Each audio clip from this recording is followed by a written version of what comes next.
और बनी इसराइल का असल वतन आपको पता है कि असल वतन जो है ना बनी इसराइल का, वो मुल्क शाम है।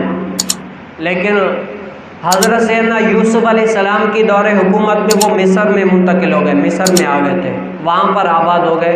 तो क्या हुआ, हज़रत मूसा अलैहिस्सलाम ने उस टाइम पर बनी इसराइल को कहा कि 6000 कौम जो है ना तैयार की कि हम मुल्क शाम में जो वहाँ पर कुफ़ार रहते हैं उनके साथ हम लड़ाई करेंगे और अपना ये वतन छुड़ाएंगे।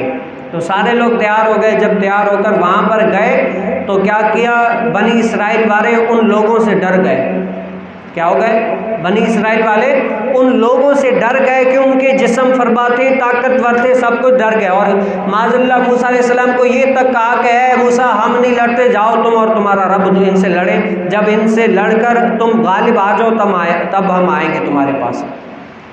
तो हज़रत मूसा अलैहिस्सलाम को बड़ा रंज हुआ।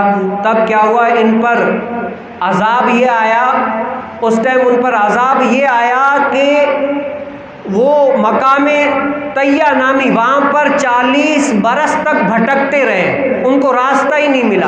जैसे होता है ना, भटकता है आदमी, गलियों में भटकता रहता है, हालांकि सामने ही घर किसी का होता है लेकिन भटक रहा होता है, पता नहीं चलता। तो 40 बरस तक मकाम तैया में भटकते रहे, कहीं निकले नहीं वहाँ से, भटकते रहे। तो आखिरकार भूख और प्यास की शिद्दत की वजह से मारे मारे फिर मूसा अलैहिस्सलाम की बारगाह में आया, मूसा करम फरमाएं। तो मूसा अलैहिस्सलाम ने क्या किया, अपने उसी लाठी से पत्थर पर जो यूँ टोक मारी तो उस पत्थर से 12 चश्मे जारी हो गए, 12 चश्मे जारी हो गए। उन्होंने खुद भी सैराब हुए, खुद भी पानी पिया और अपने माल मवेशियों को भी पानी पिलाया। और भूख लगी तो अल्लाह ताला से हज़रत मूसा अलैहिस्सलाम ने दुआ की तो आसमान से मन व सलवा उतरने लगा। मन व सलवा ये खाना है जो आसमान से उतरता उनके लिए है, रब ताला उनको उतार कर देता था।